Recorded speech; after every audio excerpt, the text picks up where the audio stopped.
Nous allons étudier le Daf, Tzadé Dalet, Tzadé Gimel dans Masechet Yevamot, et nous reprenons dans le Daf précédent, 4 lignes avant la fin, Amar, les Resh Lakish.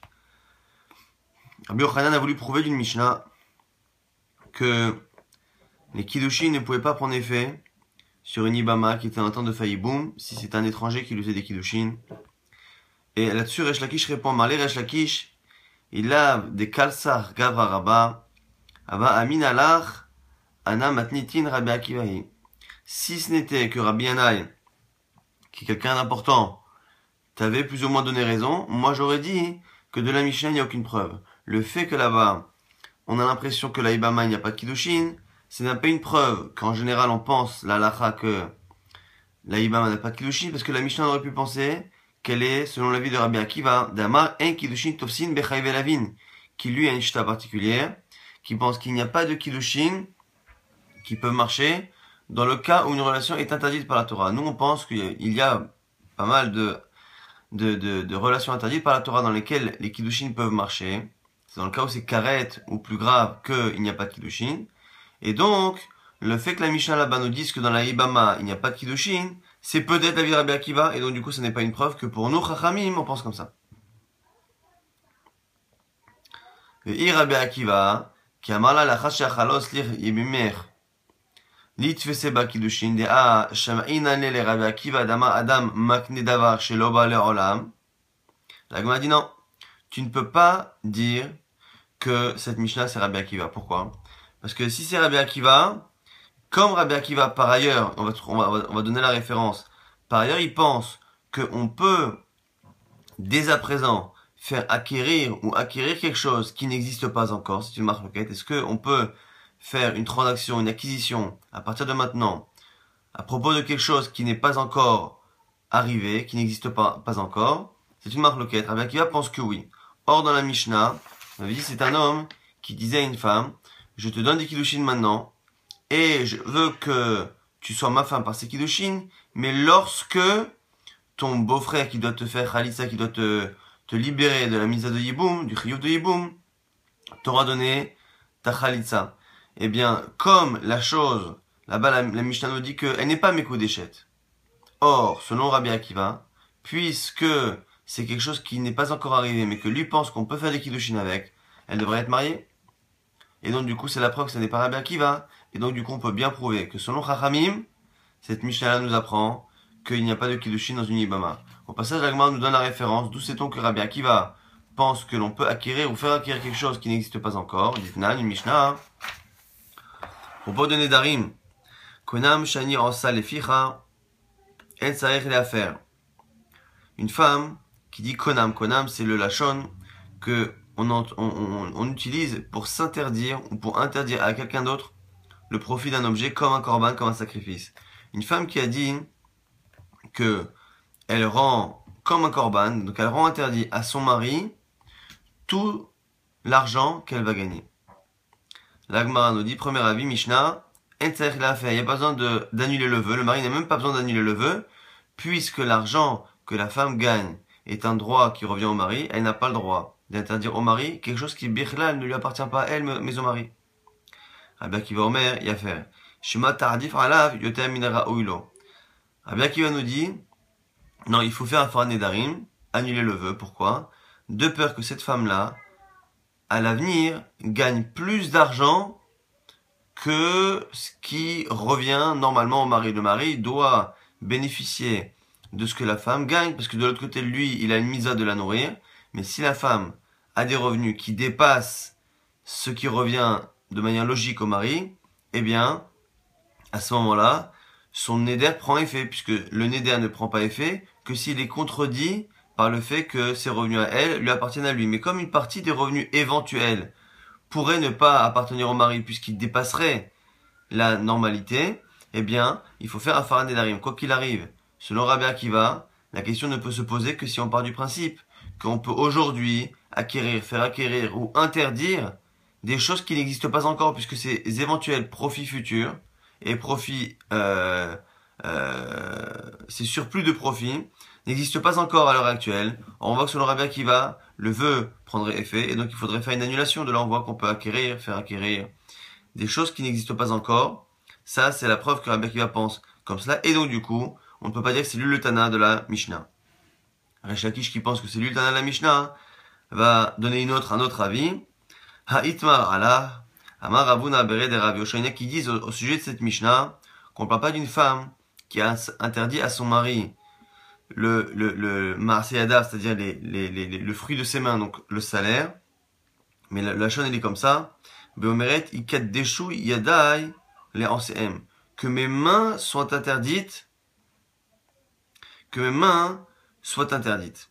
Et à ce moment-là, puisqu'elle n'a pas choisi de cibler l'argent lui-même, mais de cibler ses mains, ses mains sont des choses qui existent, eh bien le fait qu'elle ait ciblé quelque chose qui existe, c'est la raison pour laquelle on dit Resh Lakish, on a cette marloquette entre Tanakama et Rabbi Akiva, mais Rabbi Akiva, selon Resh Lakish, ne penserait pas que l'on peut acquérir quelque chose qui n'existe pas encore. Donc on a une marloquette sur Rabbi Akiva, est-ce que Rabbi Akiva pense que l'on peut faire acquérir quelque chose qui n'existe pas encore ou pas. Ou pliga de Rav Nachman bar Yitzhak. Et cet avis dernier qu'on vient de citer, il n'est pas d'accord avec Rav Nachman bar Yitzhak. Parce que Rav Nachman bar Yitzhak, il pense que Rabbi Akiva, il pense que l'on peut acquérir quelque chose qui n'existe pas encore. Parce que qu'est-ce qu'il a dit Rav Nachman bar Yitzhak? Ravuna, il pense qu'Erav. Mais Rav, qui Rabbi Yanai. Et Rav comme Rabbi Yanai. Et Rabbi Yanai, qui Rabbi Chia comme Rabbi Chia. Et Rabbi Chia, il pense qu'Erabi comme Rabbi. Et Rabbi, il pense comme Rabbi Meir. Et Rabbi Meir, il pense comme Rabbi Eliezer ben Yaakov. Rabbi Eliezer ben Yaakov, qui est Rabbi Akiva comme Rabbi Akiva, qui lui dit, Adam Makne Davar Shelo Ba'al Olam, qui dit qu'on peut acquérir quelque chose qui n'existe pas encore.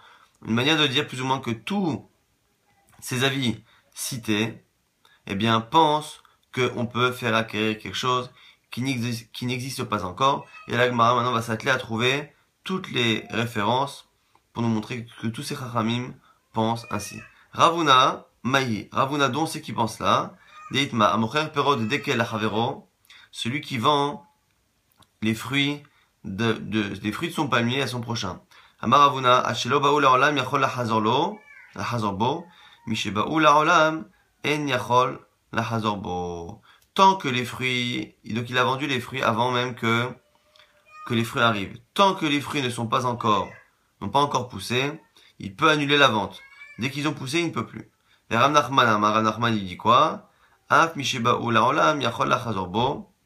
Même lorsqu'ils ont poussé, eh bien, il peut annuler la vente.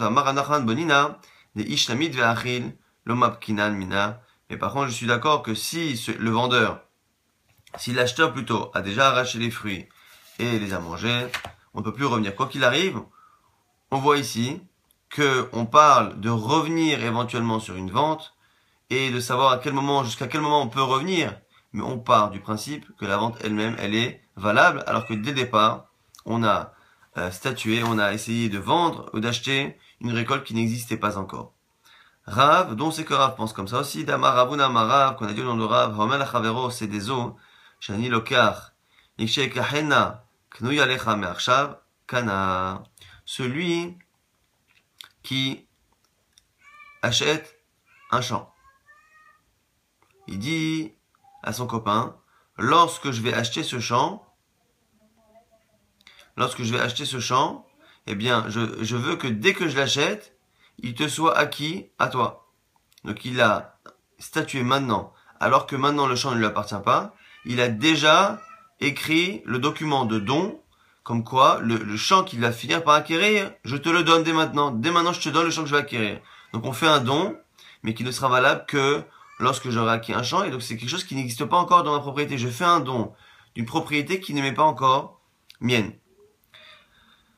Et ça marche. Rabbi Yanai, donc c'est Rabbi Yanai pense comme ça, qui est Rabbi Chia, des Rabbi Yanai avalait Harissa. Rabbi Yanai, il avait un Haris. Haris, c'était ces gens qui travaillaient pour nous lorsque quelqu'un avait des champs et n'avait pas la possibilité de s'en occuper, ou qui n'avait pas envie de s'en occuper, qu'est-ce qu'ils faisaient? Ils mettaient sur ce champ un Haris, comme un vassal à l'époque du Moyen-Âge, qui travaillait ce champ, et en échange, cette personne qui travaillait le champ lui versait une partie de sa récolte. Ça permettait à celui qui avait un champ mais qui ne pouvait pas s'en occuper de gagner de l'argent, et ça permettait au Haris qui lui n'avait pas la possibilité de s'acheter un champ, de gagner sa vie. C'est le système un peu féodal qu'il y avait en France entre le système seigneur-vassal. En tout cas, ce Haris-là devait lui apporter une partie de sa récolte. Avait maïtele kanta dépéré, kolmar la shabta, toute veille de Shabbat, il lui apportait kanta dépéré, il lui a apporté un panier de fruits. Haouyoma, un jour, Negale veloata. Un jour, le Haris, ce fameux, ce vassal, n'a pas pu venir. Chakal asam ipere des bêtés, alayhu. Et qu'est-ce qu'il a fait en fait? Rabbi Yanaï a eu peur que les fruits arrivent trop tard et que s'ils arrivent pendant Shabbat ou juste avant Shabbat, eh bien la récolte ne soit pas prélevée, et si elle n'est pas prélevée, elle est tévelle, elle ne peut pas être consommée. Donc lui, il s'est demandé, est-ce qu'il pouvait prélever pour cette récolte qui n'existe pas encore? Est-ce qu'il peut prélever sur les fruits qu'il a chez lui pour cette récolte qui n'est pas encore arrivée dans sa propriété? Il l'a fait. Et après, il est parti voir Rabbi Chia. Amalé Shapir Avata. Il lui dit oui, tu as très bien fait. Détania, Karim Braïta, il dit, les ma'an tilma li'at Hashem Elokecha kol hayamim, afin, la Torah nous dit, afin que tu apprennes à craindre Hashem tous les jours. C'est quoi tous les jours? Elou Shabbatot ve'yemim tovim. C'est même les jours de Shabbat et Yom Tov. Donc on doit craindre Hashem les jours de Shabbat et Yom Tov. Agmar nous dit, qu'est-ce que ça veut dire? Lema il cheta. Il est mal asure ou michal. Hystérie chal et mishret titul de Rabbanan. Si tu viens me dire que la Torah est venue m'apprendre que même si c'est Shabbat et Yom Tov, tu ne peux pas manger quelque chose qui est élevé, tu dois le prélever. Agmar dit, mais ça c'est sûr, parce que prélever ou toucher un aliment qui n'est pas prélevé, c'est qu'un interdit des Rabbanan. Donc la Torah ne peut pas venir ici parler d'un interdit des Rabbanan qui est venu après. Donc c'est évident ça qu'on veut prélever pendant Shabbat Minatora et la Maha. Et la lave qui haïgavna. Donc c'est forcément notre cas. Quelqu'un qui veut prélever avant Shabbat pour que Shabbat il ait justement cette possibilité-là d'avoir le reneg et d'avoir sa récolte qui est prélevée. Est-ce qu'il a le droit de prélever avant Shabbat sur quelque chose qui n'est pas encore dans sa propriété? Kamashman que oui. Là-dessus la Gemara a dit mais attends il y a un problème à Marley. Rabbi Yanaï lorsque Rabbi Chaim lui a dit qu'il avait raison. Il a dit Veha, Akriyon behalma kneratzutz. Pourtant, j'ai fait un rêve dans lequel on m'a appelé Kaneratzutz. Kane, c'est un roseau, Ratzutz, fragile. Maïla vachika amrila. N'est-ce pas que l'on m'a dit, c'est une référence au pasuk qui dit Hine batar talecha al mishainet akane aratzutz azeh. Un pasuk là-bas dans Melachim qui dit à quelqu'un qui ne s'est pas comporté comme il faut, tu t'es reposé, tu t'es appuyé sur un roseau qui est fragile. Lo achika amreleach. Keneratzus lo ishbor. Ou pishta keha lo ikabena. C'est une référence à un autre passage qui parle d'un canet, d'un roseau, qui justement ne se cassera pas. Et donc du coup c'est une manière de dire que dans ton rêve on t'a dit que finalement tu avais raison. Rabbi, encore une fois, un avis encore qui pense qu'on peut acquérir quelque chose qui n'existe pas encore. Rabbi Detania, lo tasgir eved el adonav. Rabbi Omer, beloker eved almenat leshachero hakato medaber. La Torah nous dit le tasgir eved el adonav, nous dit Rabbi, de quoi ça parle? Quel est l'interdit ici? Beloker eved almenat leshachero hakato medaber. On parle d'un homme qui acquiert un eved, un serviteur, dans le but de le libérer. Echidame. Amar Nachambaret sera avec des katavlés. Un homme il lui écrit à l'avance à quelqu'un qui n'est pas encore son serviteur. Il lui écrit déjà le document de libération. Likshe kahecha are asmecha kanu ilecha me'arshav. À partir du moment où je vais t'acquérir, tu seras déjà libre. Il acquiert un serviteur à la condition de le libérer. Et ça marche. Et encore une fois, là, il est en train de libérer, donc de rendre la liberté à quelqu'un, mais il rend une liberté qui pour l'instant ne lui appartient pas encore, puisqu'il n'est pas encore le propriétaire de ce serviteur. Maintenant, autre avis. Rabbi Meir. Rabbi Meir de Tanya.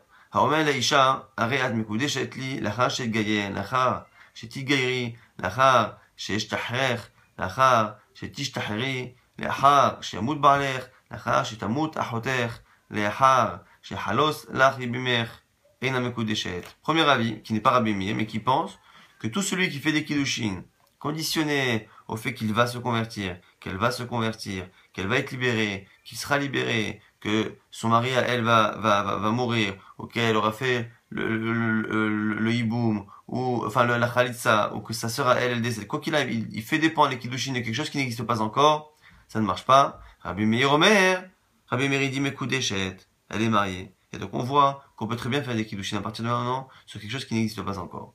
Rabbi Eliezer ben Yaakov, comment il pense ça? Détania. Yater alken, Amar Rabbi Eliezer ben Yaakov, afilou imamar perot arugazo. תלושים יהיו תרומה על פירות ערוגה מחוברים.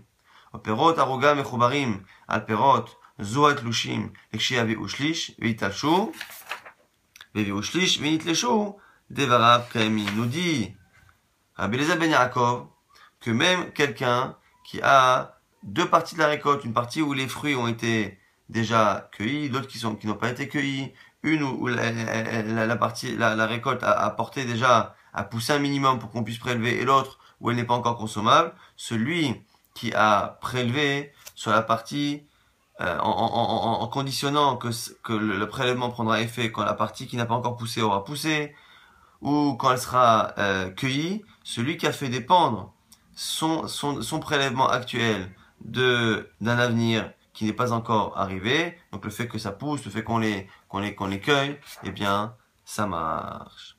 Rabbi Akiva, dernière référence. Ditna une Mishnah qui dit Konam, Shanior, ça les pichas, c'est ce qu'on a dit tout à l'heure.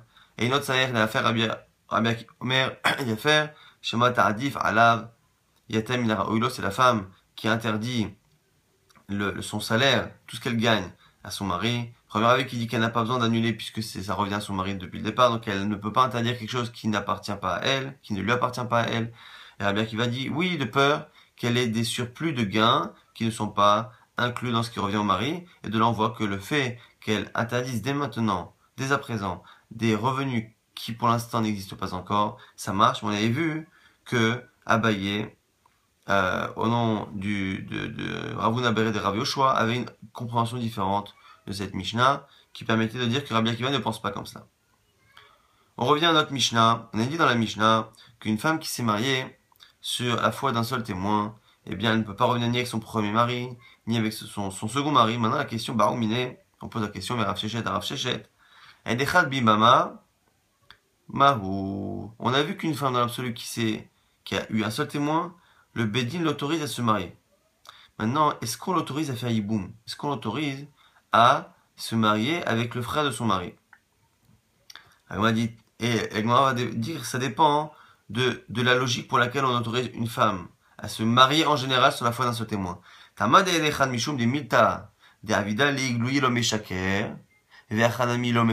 que la raison pour laquelle en général une femme peut se marier sur la foi d'un seul témoin, c'est parce que le témoin est renforcé par le fait que comme il sait que ce qu'il dit peut être vérifié dans l'avenir, si le mari revient qu'il est vivant, on saura tout ce qu'il a menti, eh bien peut-être que c'est pour ça qu'on sait que le témoin ne ment pas et qu'on peut se reposer sur lui. Et à ce moment-là, dans le cas où elle veut faire yiboum, c'est la même chose. On peut la laisser faire yiboum sur la foi d'un seul témoin, parce qu'on sait que le témoin sera dit vrai parce qu'il a peur que le mari revienne. Odinma, ou peut-être, comme ce qu'on avait dit nous précédemment, parce qu'on avait dit qu'en fait la raison pour laquelle on l'autorise à se marier sur un seul témoin, c'est parce qu'on sait que elle va faire attention, qu'elle ne va pas se marier avec un étranger sans vérifier au préalable que son vrai mari est mort. Mais ici, mais ici peut-être que comme la femme et le beau-frère se connaissent, on craint que il y ait déjà une affection particulière qui fait que cette femme a un intérêt à se marier avec son beau-frère et du coup qu'elle ne fasse pas une enquête assez profonde pour savoir si son mari est mort, et du coup dans ce cas-là on n'autoriserait pas failliboum parce que c'est un cas où la femme peut avoir un intérêt à se marier avec ce beau-frère. Malé au Rav Shechet, Tanitou réponse de Rav Shechet. La réponse est dans une Mishnah. Amroula, met bener, ve'achar kach, met ba'alech, venitya bema, ve'achar kach, amroula, hiluf advarim, tetse ve'avlad, rishon, ve'acharon mamzer. On a dit dans la Mishnah que si cette femme-là, on lui a dit au départ, tu sais quoi, ton fils est mort, puis ton mari est mort. Donc du coup, le mari est mort sans enfant. Si le mari est mort sans enfant, eh bien, elle fait yiboum avec le beau-frère. Et après, on lui dit non, finalement, c'est trompé. Et en fait, c'est ton mari qui est mort avant. Et donc, quand il est mort, il avait un enfant. Et donc, du coup, il n'y a pas d'yiboum. Et donc, du coup, l'homme avec qui tu es n'est pas ton yibam sur lequel il y a mitzvah, mais c'est le frère de ton mari qui est interdit par la Torah puisqu'il n'y a pas de mitzvah de yiboum. Là, Gemara dit, et la Mishnah Mechil avait dit que l'enfant il est mamzer. Elle sort et l'enfant il est mamzer. La Gemara dit, echidame, de quel cas parle-t-on? Il est matrevetre. Si on dit que la première fois c'est deux témoins qui lui ont dit que c'était le fils qui était mort avant, puis deux témoins qui viennent dire que finalement c'est le mari qui est mort avant. Il m'a dit si ça maïchazit, ça mart ahane, smor ahane, ve'od mamzer. Si c'est ça, si deux témoins et deux témoins, pourquoi donner plus de confiance au deuxième témoin, au deuxième père de témoin, qu'à la première et dire que elle se sépare du mari? Et en plus, comment tu peux dire que les enfants sont mamzer comme s'ils étaient mamzer sûrs, alors que si c'est très vétré deux pères de témoins qui se contredisent, c'est un safek et donc l'enfant il n'est que safek mamzer. Ritema lodak. Et si tu veux me dire que quand on a dit mamzer, on n'a pas fait attention, c'est pas vrai mamzer comme on a vu précédemment, c'est possible parfois. C'est une manière de dire safek mamzer. Impossible. Pourquoi? Hamide katane seifa, rishon mamzer, haron eno mamzer, shmarmina dafka katem. Puisque dans cette Mishnah, on voit plus loin. On fait la différence en disant que, en fonction du moment où elle a eu cet enfant avec le deuxième, le premier, il est mamzer, le deuxième, il n'est pas mamzer. On voit ici qu'on fait une différence et qu'on dit pas mamzer, stam, sans faire attention. Et donc ici, si ça n'était que ça fait que mamzer, qu'un doute sur un mamzer, on l'aurait dit.